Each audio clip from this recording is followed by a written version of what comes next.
So in about a month, I'm going to be turning 19. And, 19 is kind of a big number because it means I've only got one more year till I'm finally in my 20s and I'm no longer a teenager. And, that's something I've been kind of stressing about for a little while because I feel like as you're labeled as a teenager, like everything you're kind of doing, it's labeled as potential. And, people are excited for you and they're like, oh, wow, like you're really doing super well right now and all that. But, once you hit 20, I feel like adults start to see it more as like less as potential and more as expectations. And, because I feel like we all put enough expectations on ourselves as it is, but then to have everyone else kind of see it as, you're not really a kid anymore. And now everything you're doing is more of a catch up. And like you should already have done that. You should already be there.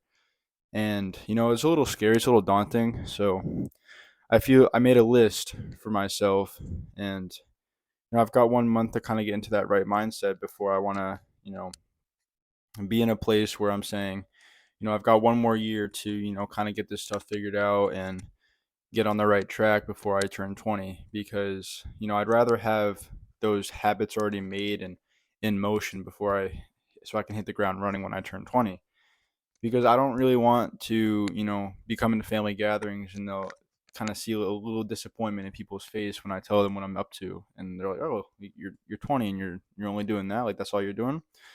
And I feel like a lot of people are kind of in the same boat as me. I mean, I have a lot of older friends that certainly feel a ton of pressure now that they've turned 20, 21. They kind of feel like nothing they're doing is really ever enough because it's no longer labeled as, you're really ahead, like you've got a lot of potential and all that. It's kind of like, well, you're an adult now, so this is just normal things that you should be expected to do, and it's no longer seeing it as like congratulatory.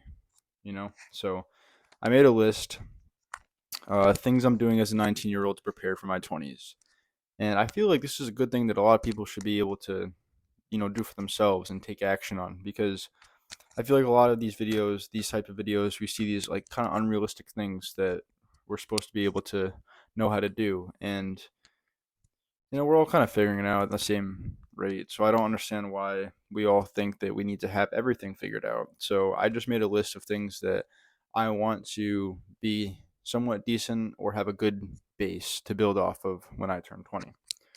So the first thing is, and these are in no particular order. Nothing takes priority over anything else. I mean, like you can move it around however you want. They all take a good priority, but I mean, and there are things that will impact you a lot more than others. But this is just kind of a general list of things that I would like to have thought about and put some effort into before I get there. So starting off, investing in personal finance.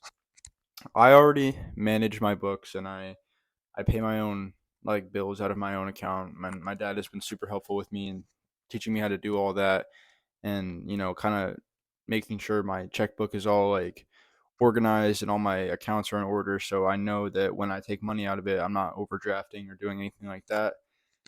So I feel like I'm in a pretty good place on that, but I feel like that is a big thing that a lot of people, their parents have kind of done it for them their whole lives.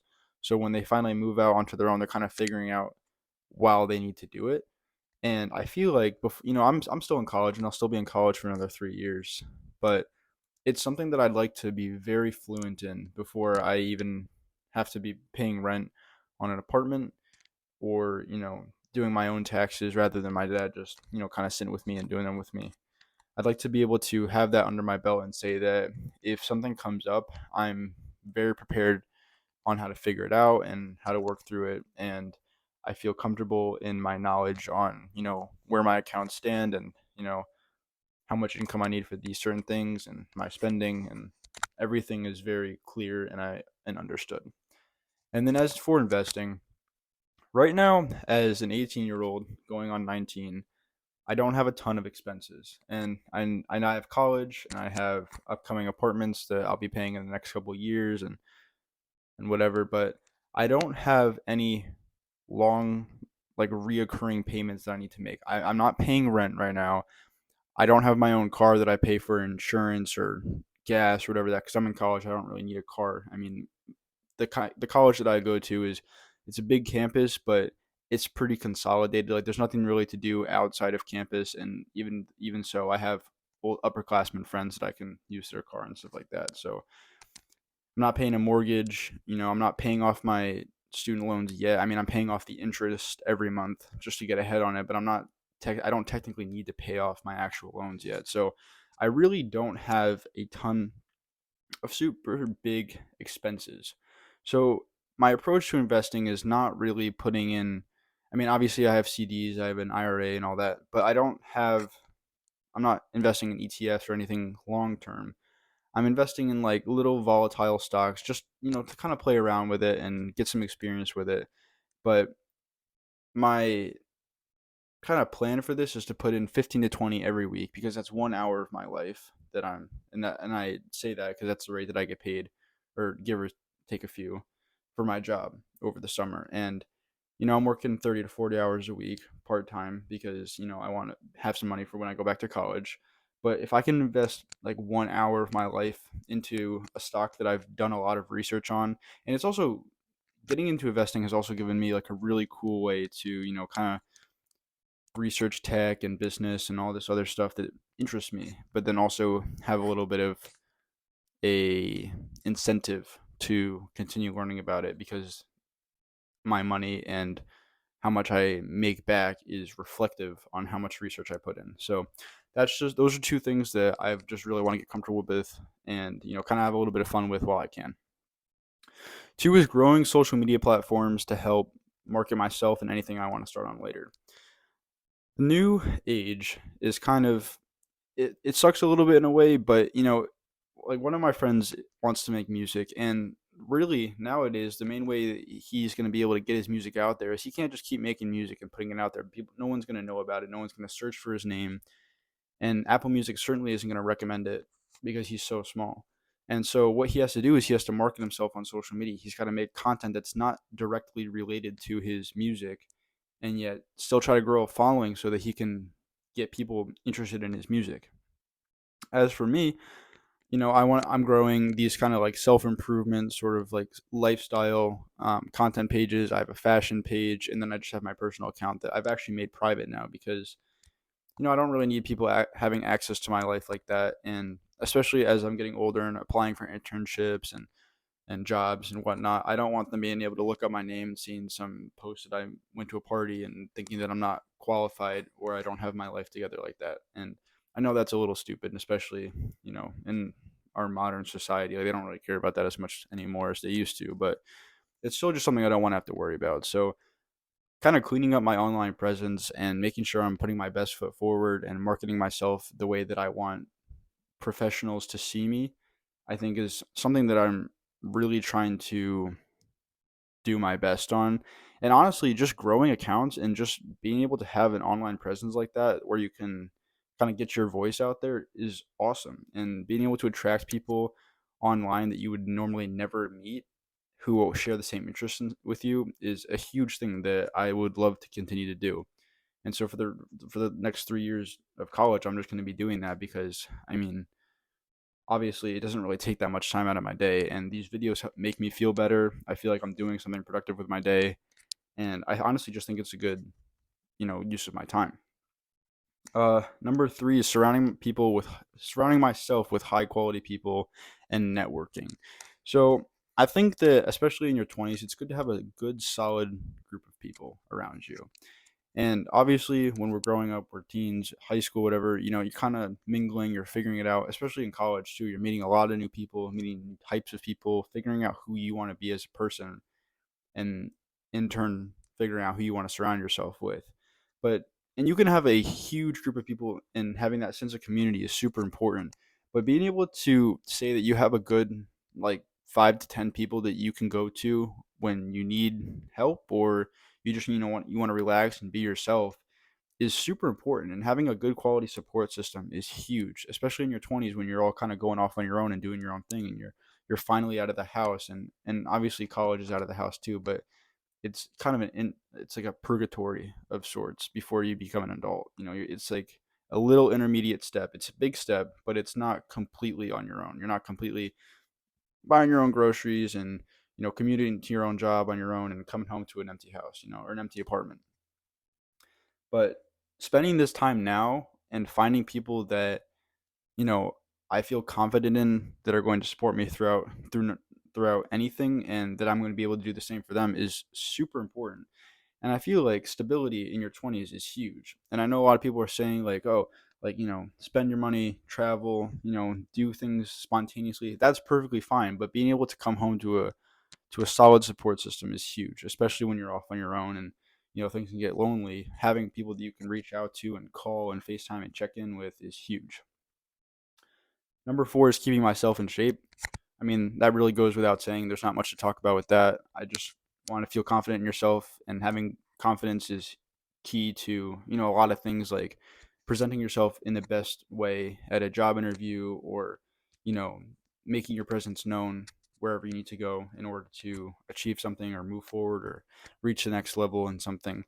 And I think keeping yourself in shape is a great way to start that and building your confidence and whatnot. Because if you know that you are, keeping yourself in shape, and you'll, you have some respect for yourself in that sense, then it's everything else will just come with it. And obviously, just long term health and respecting yourself and what in that sense is something that I think is a pretty important step. And building these habits in your 20's is perfect, because this is an unstable time in your life, and if you can do them now, you can do it later.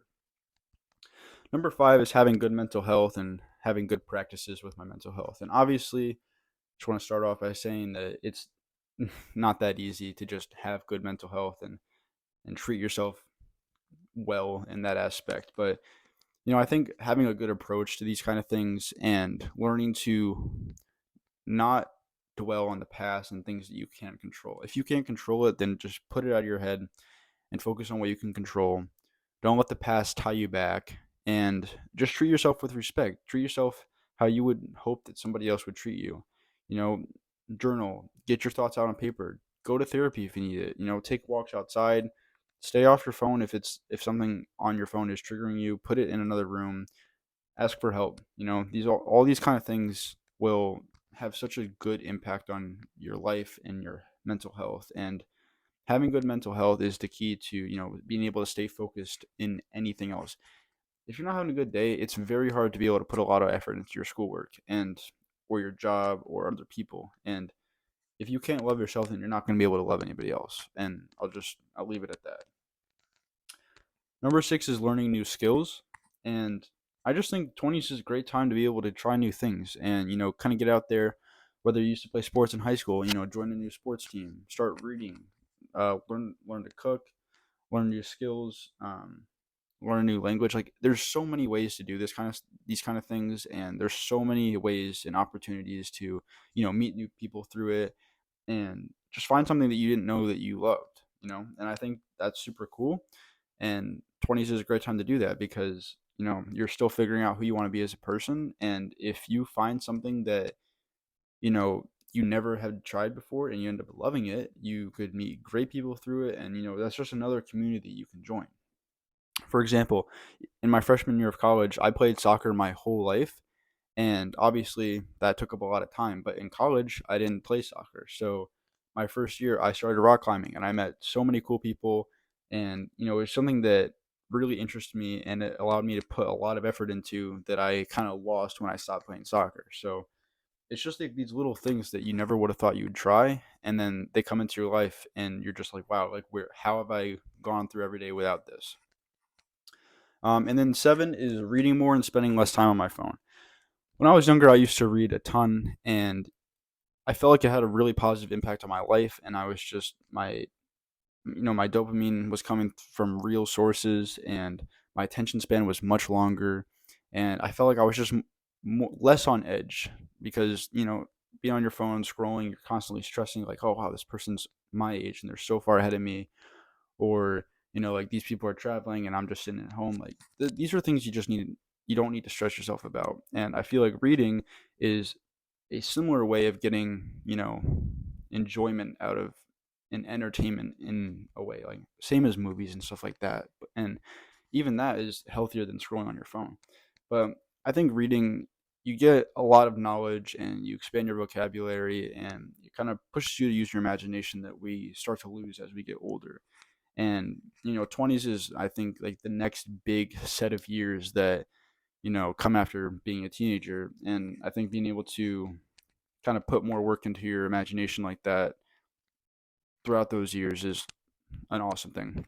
But obviously, I don't have a 10 list, but those are the things that I want to work on and I want to have a good base of before I return to school and turn 20. So I hope this list gave you a couple ideas for things that you could do, um, whether you're turning 20 or 30 or even like whatever age you're turning. I mean, these are all great things that you can start absolutely whenever, and there should be no age limit for any of these things. But I hope this gave you some good motivation and taught you that, there's still so much time and there's never a bad time to start. And just go for it. Try new things.